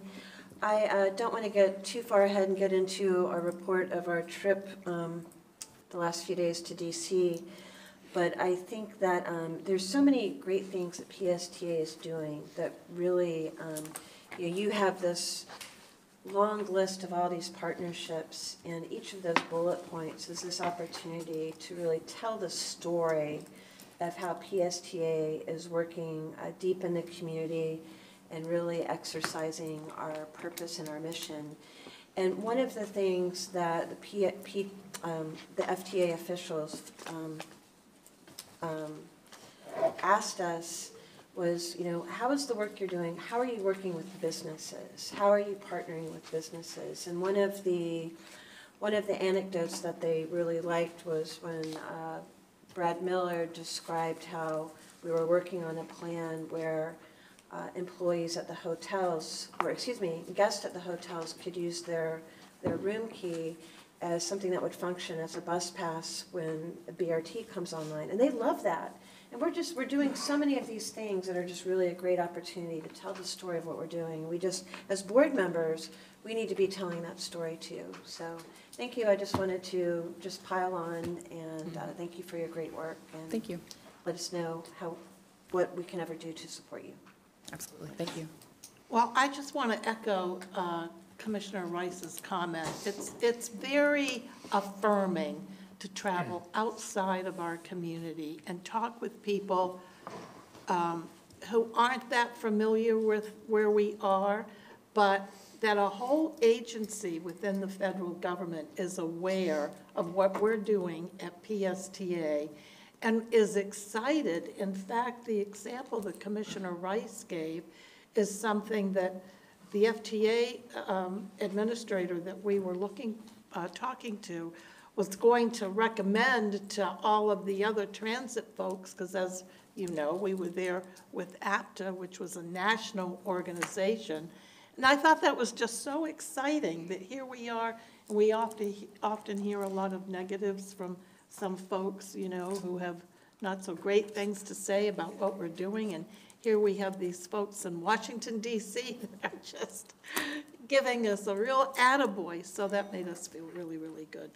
So anyway, sorry for waxing on, but Commissioner Scott? Thank you, Madam Chair. Just a comment. You know, adding buses to routes to accommodate, you know, what I'll call kind of slug load traffic for spring break and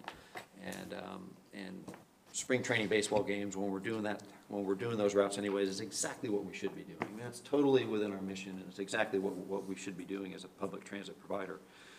What I would like to see, though, is some transparency when we decide to do things, that when we go off route or decide to provide service on days we normally wouldn't provide service, to for-profit special events for free. And I think we should know how many people did we carry and what those costs were. So, you know, going forward, I would really like to see that. I think we should know what that is. I mean, on the BMX one we recently did, I think that the number I heard at the Finance Committee meeting was we ran 3 days of service. One day was a day we wouldn't normally run service. It was really, I mean, the bus didn't service any other spots on the route. It was truly a dedicated parking lot to parking lot type service. And we carried, I think, 76 people for 3 days. I mean, was that a value to the community? Was that something that PSTA really should have been doing? And I just want to see some transparency in that going forward. So, thank you. All right, I trust that staff will bring those numbers forward, going forward in the future. It's a nice little test opportunity from which to make decisions on. Was that it, Commissioner? Yes, thank you. Okay, thank you. Anyone else? Great report, Cindy, thank you. Thank you all so much. All right, so Cindy's report,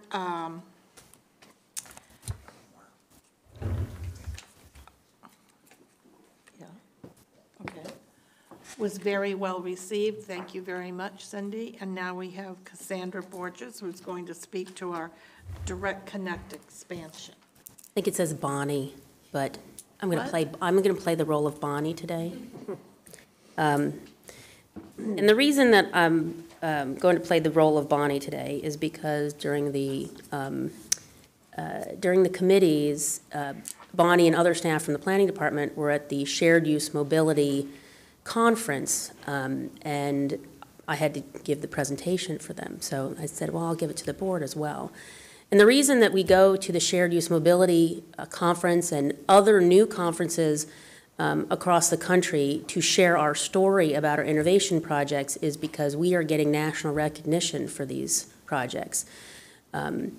Commissioner Long, Councilwoman Wheeler-Bowman, Councilwoman Darden Rice, in our trip to DC, heard that the federal government, as well as other agencies across the country, are congratulating us on the things that we're doing, and they're looking to find ways to do what we're doing and improve on what we're doing. And so it's quite an exciting thing when you go to a conference like APTA to see how the industry is responding to the work that we're doing here. For our Direct Connect service and the expansion that we're planning in April, I want to walk you back to how we got to where we are today. We started this program in 2016 as a first mile, last mile experiment, new partnerships with a transportation network company, Uber, partnerships with United Taxi and wheelchair providers in order to provide better access to our bus system. In 2017, we expanded this to 8 zones across the county. So anywhere in the county, you could get to a Direct Connect stop. It just had to be within that zone. So you're very specific in getting to the bus service.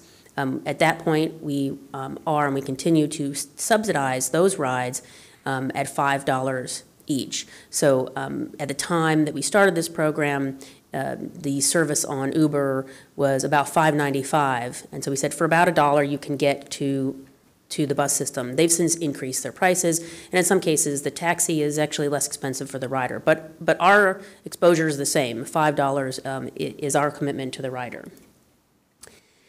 In 2018, we're going to raise the bar on ourselves and increase the number of stops across our system, focusing on our core network, but also having geographic diversity so that people have a shorter time to get to the system. Again, trying to get them to our best routes. We're removing the zone boundaries, so In the zone system, sometimes you have to go north to go south if your direct connect stop is in the opposite direction of which you're actually going. And so we're going to eliminate that, but also change how we connect with people on Uber. So right now we're using a slider. People sometimes accidentally slide it over, and they still need to be within a certain distance of the stop and still get to or from, have their trip start or end at the stop that we have designated. But we're going to go to a new promo code, and then so this gives us a better idea of who is using the system, and they would have that Uber to PSTA code that they would have to put into their Uber app in order to get the discount. But it allows us to reach out to folks again and improve the service.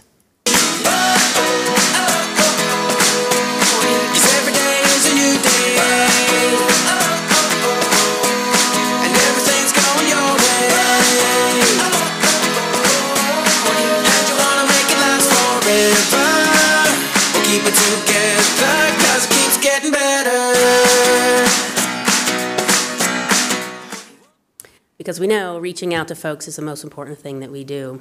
We made this little video, and this was all done in-house by our own Lizelle Murray in our marketing department. We're quite proud of her and the work that she did. We're going to be putting this on social media, trying to connect to Uber riders, our United Taxi users, as well as our wheelchair users on Direct Connect. Nice. Commissioner Eggers? On the first part that we did, if you go back to slide 3, when you had the 8 zones, and I can't remember what our budget dollar was that we put in for that direct connect service, or the connecting service, Uber service. And how did we do to budget? Did we go over? Did we go under? Do we, how are we doing on that? Our budget in phase 2 was $40,000 a year, and we were. Say that again. I'm sorry. Sorry, $40,000 a year, and we consistently went under budget. Again, this is a growing program, and we've seen some great increases in the people who are using it. But it did take folks a while to sort of get the idea of how to use it, and we have been out talking to folks about how to use it a little bit better. It does, in some areas, it would save us money, and it's a very small budget overall. What's your thought in this program that's expanded in terms of what your dollar allocation would be compared to the 40 a year? We've increased in 2018. Our budget is 60. 60. Okay. Yes. And that's anticipating these increases. Yes, sir. In stops, number of Yes. places. Okay. Thank you. All right. Anyone else? Commissioner Banther? Yes, thank you. So as I look on the map here, so the proposed new stops are these maroon circles, correct? On your map here? Yes, they're Bonnie hot pink. Yes. I'm almost colorblind, so forgive Okay. me. Well, this is encouraging, as at least the 3 cities that I represent, I see at least a minimum of 3, maybe 4 new stops. So I think that's going to help, some of the deficient bus routes up there, people connect quicker to their jobs or to buses to get to their jobs. So that's encouraging. As far as Safety Harbor goes, are we just adding I guess the one nearest would be the one at Sunset Point Road and 19? Is that the nearest one? Yes. Are there any existing ones there in Safety Harbor or no? No. So just that would be their closest one, or maybe even kind of between that and the one at looks like Tampa Road and Curlew.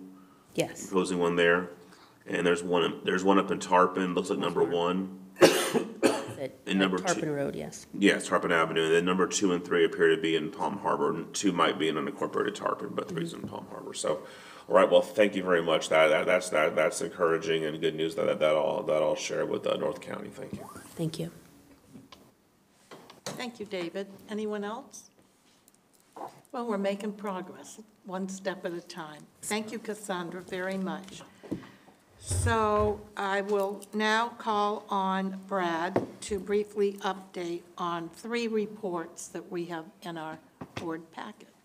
Mr. Brad. Thank you very much. In your board packet, there are 3 reports. The first one is our performance report, which shows our monthly statistics, including ridership. I am a little bit happy to report that although ridership continued to decline in the month of February, the reduction was relatively small this month, and it was actually the lowest decline in more than 18 months. And that's largely due to the start of spring break, I believe. Which segues into the second report, which is a presentation I partly gave to the Finance Committee. I didn't have time to give the full report. But it's about some of the national research that's coming out just recently on transit ridership declines and the trends that we are really seeing nationwide across on ridership. What these early studies are showing is that some of the early ideas on what might be affecting ridership, like Uber and Lyft and these TNCs being taken instead of transit, it is believed that some ridership is migrating over to TNCs, but that probably is not the most significant effect on what's causing the overall ridership loss, because there's been some other studies about where the trips on Uber and Lyft are actually happening in vast numbers, and they are in downtown cores, short trips, mostly on Friday and Saturday weekend nights, by folks living near the downtown or going to restaurants and other places. Really the only suburban regular TNC usage from Uber and Lyft is when the airport is located in the suburbs. So people are taking lots of trips on Uber and Lyft to and from the airport, as we know. What does seem to be a major cause of the ridership decline is a major increase in the car purchasing and car ownership coming out after the last major recession. Car ownership, both new and used cars, are way up with double-digit or nearly double-digit increases in the last 4 or 5 years since the recession. Some reports are demonstrating that car ownership is up the most in low-income areas of our community. As the economy improves, people have the ability to access a car, maybe it's a used car, and we're going to try to get some more data on that, more specific data on how that might be right in Pinellas County, and see if we can sort of validate some of those national reports. Feel free to look at the report, and there's some recommendations that APTA has given on how a transit system might combat some of these forces, and PSTA is really making strides in most of them. Also in that report is the annual report I give to the Finance Committee on our benchmarking results, showing how PSTA compares to our peers. Just a little highlight, as you have heard in the past, we are one of the most efficient transit systems. I think we are the most efficient, low-cost system compared to our peers. But I didn't get a chance, so you'll be seeing that next month. I'm going to come back to the Finance Committee. The last report in your packet is a very exciting one. It is, which I can't believe it's already this time of year again, but it is our FY 2019 budget assumptions. PSTA starts its process by developing assumptions that then we will start including into the budget, and we don't come up with most of those assumptions ourselves. We try to find other source documents like Pinellas County. Pinellas County develops a budget document and does a whole bunch of forecasting on revenue streams and expense assumptions, and we incorporate those into that document that's in your packet. With that, that concludes my report. I think looking ahead to the future meeting subjects, next month we are going to have an action item to approve of purchasing 2 additional all-electric battery-powered buses to add to the 3 that will be arriving in about a month. That are paid entirely by the federal Lono grant that we were very happy to receive, and we thanked folks when we were in Washington, D.C. for. So that'll be one action item. The other one, which we're looking to schedule perhaps, is a report from our Tallahassee Government Affairs Specialist on the recently completed session, which maybe is a nice segue to have Commissioner Long, Rice, and Wheeler Bowman maybe say a few words about our very successful DC trip that maybe will hopefully bring results in an upcoming meeting. Thank you, Brad. And I do want to say that I have several things to report, but we're a little ahead of time, so please bear with me while I give you some of the information that I learned from being there, because I found some of it really quite fascinating. As I think I mentioned earlier, we were combining our trip to meet with the federal legislative and Florida Federal Transportation Authority with conference meetings at the American Public Transit Association's annual conference. And just some quick bullet points I wrote in my phone so I could share them with all of you that I found staggering in some ways, that we have a $90 billion backlog in transportation infrastructure in this country. So when you hear stories about bridges collapsing and roads falling apart and the train accidents, et cetera, et cetera, et cetera, et cetera, think about that. There are $341 billion for 10 years for 340 million Americans. That's $1 a year if you think about it, in order to make all that up. 14 years ago, we were #1 in our infrastructure worldwide. Today, we are 11th worldwide. That's pretty sad. It was 1933 when the Hoover Dam opened. That's almost 100 years ago, and we are still reaping benefits from that today. If we had to build the Hoover Dam today in the political environment that exists in our country today, does anybody here think we could get that done? Yet, almost 100 years ago, our grandparents, great-grandparents, our grandparents, and our parents held up the infrastructure for our country so that we and our grandchildren and future generations could benefit from it. So to me, we have a responsibility to do those kind of leadership things now to ensure our children and our grandchildren and future generations will be able to have the benefit. Interesting, one of the most interesting things, those of us that sit on PSTA and some of the staff may be thrilled or not so much to learn, is that the top 5 companies in this country spent $5 billion last year on autonomous vehicles and mobility. And I know right now there's a little black mark on autonomous vehicles because of an accident.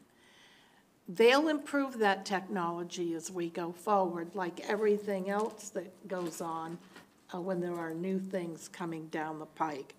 But because of the way technology is advancing how we think about public transportation and public transportation options, they are having a mobility conference in July in DC to talk about, plan for, and dream about one really interesting fact. Current transit agencies as they exist today will transform from being a transit authority to a mobility integrator. And I am just excited to really learn a little bit more about what that looks like and what that might mean. So those are my bullet points from the conference.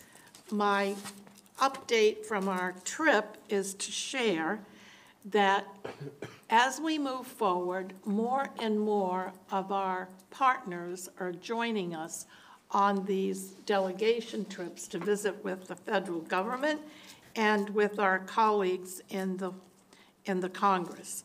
And so we had a total of 10 of us that were traveling.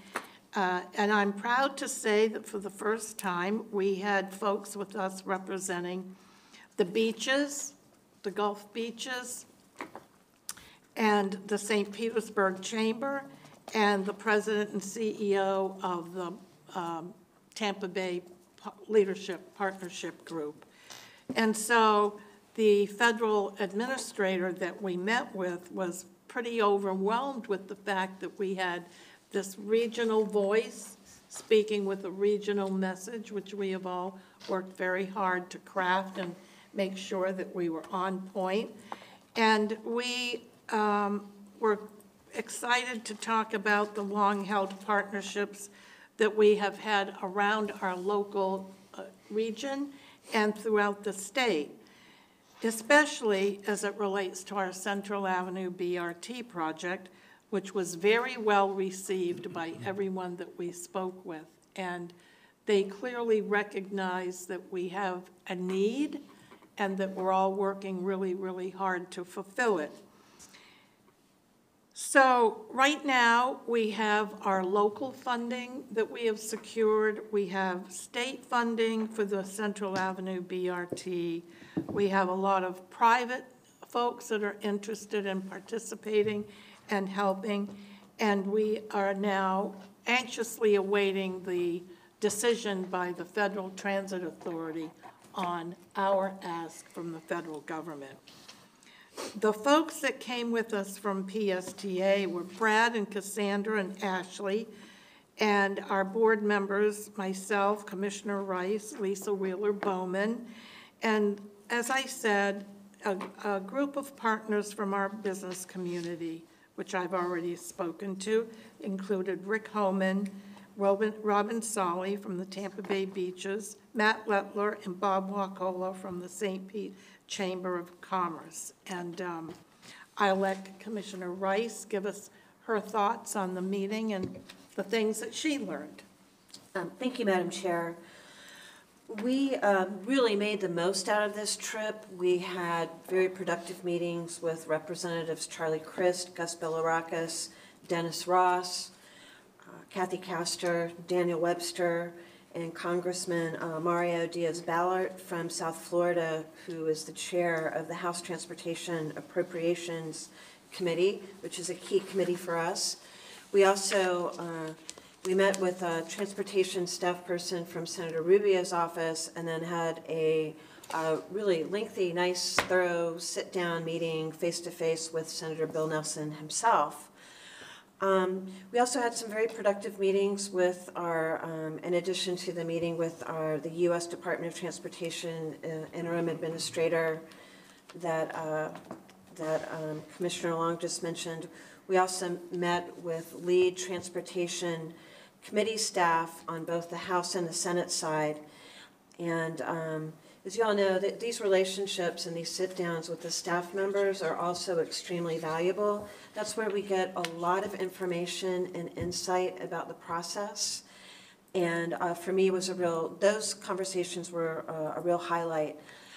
It's notable that really just to a person, elected officials, staff people are very positive about our Central Avenue BRT project and PSTA innovations. It's notable, I thought this trip was really positive because a lot of the things, we got good reports back on things outside of our control, such as the 2008 federal budget and the timing of the omnibus appropriations bill, and whether or not it's going to have capital improvement grant money for our New Starts program, for our BRT project.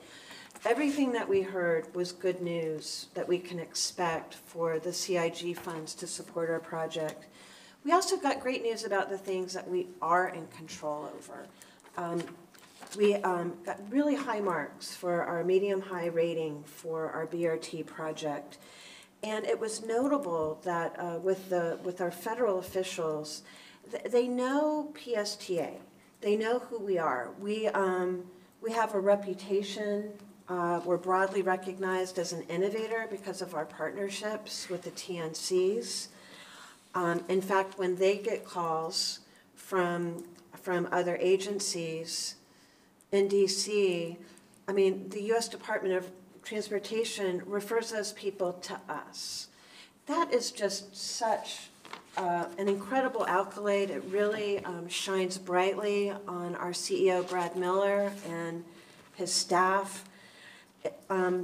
We had a dinner with the Florida Public Transportation Association, and that was a great opportunity to kind of share some camaraderie with some of our other state transit officials throughout Florida. And I had the opportunity to sit next to the transportation leader from St. Lucie, Mariah Deacle, and she is like, I love the videos, I love the emails I get from you guys. I'm a little jealous, but we have started, you know, emulating that practice and practicing it in St. Lucie. So we are an example statewide, we're an example nationally.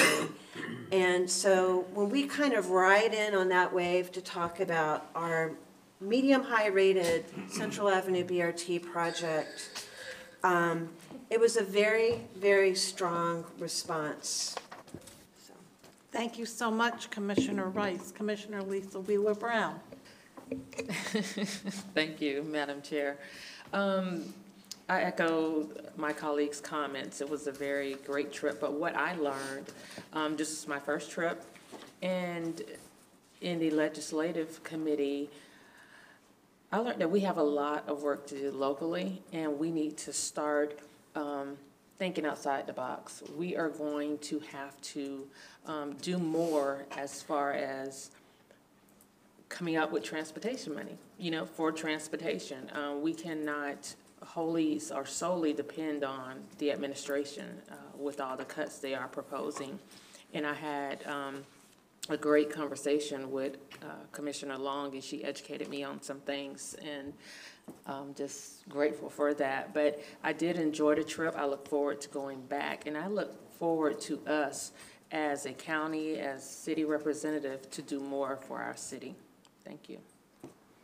Thank you, and I also want to just send out a shout out to our federal advocacy team at Van Scoyoc and Harry Glenn and Stephen Palmer, who are just, I can't even say enough good things about how they guide us through the halls and the tunnels and all the landmines in Washington. It's very exciting to be with them. They're just so incredibly knowledgeable and highly regarded and highly respected every single where we go. So enough said about that. And now we have any questions, any thoughts, any concerns? Anybody on that? Okay, good, thank you. And now we're on other business. Any other business that we want to talk about here? I will say, I am hoping to be able to come, if it doesn't conflict with something else I have on my calendar, to the next Finance Committee meeting that you all have, because we do have some opportunities that have really opened up for us, I believe, that I would like to share with you in terms of thinking, as Commissioner Lisa Bowman said, out of the box, and I'd like to be able to present those to you in a forum that will actually be able to embrace them and maybe move forward. And secondly, oh gosh, I didn't write that thought down either, but it'll come back to me, don't worry. All right, anyone else on other business? Oh, Commissioner Eggers, I'm sorry, I didn't see you down there. Yeah, I'm at the same point where I like to write down my notes too. If I don't, it slips my mind. And thank you for being here today. I know you didn't get to our commission meeting, weren't feeling well yesterday, so I'm glad you're doing better. I'm so happy to be here. To be it's out, an awful day. To be out and about, so it's good to see you. Thank you. Just real quickly, we've talked a lot about multiple things today, and I just want to keep focusing on this business expansion I think that we talked about. I think it's really exciting. And to continue bringing that kind of entrepreneurial thought process on how we can raise revenue here at PSTA. and plugging into the tourism aspect, I think is going to be a real possibility, because those are additional value-added premium services that I think this organization can do. And again, I want to be cautious as we start to introduce some of these, that we do it the right way. And it may be in the short run that we have partnerships with other, where we subcontract out a service so that we are doing it the right way, and maybe we take it back at some point down the road. So I just want to make sure that we think that way. Our county and our residents are committed to infrastructure that you said we haven't been nationally by renewing the penny. And I'm just so proud of our residents that recognized that issue, that still, as much as we have committed, we still need the funding to continue reinforcing that. So, and just one shout, I guess, challenge, if you will, that no matter, we're getting a lot of accolades nationally, but and there are some issues we looked at on ridership, and I think we still have to get the message out to our residents. It's still quiet out there. I'm just telling you, people don't know a lot about what's going on. Keep working on lowering costs at PSTA, because that's, in the short run, that's really our only avenue. And keep looking for some of these value-added services where we can actually get a premium and bring some revenue to the organization. So just some miscellaneous comments. Thank you. Thank you so much, Commissioner Eggers. Anyone else for the good of the order? No one? Well, please, members, do not forget about our reception immediately following this meeting for our beloved Bill Johnson, who's been very patiently waiting there in the front row. And so we'll see you right after the meeting. Thank you very much. Thanks. Wow, we never got a clap at the end of a meeting before. Thank you so much. That was just a lovely ending. Thank you. Oh, gee, that little thing called work. I understand. Thank you. Put on the agenda. Actually, no. County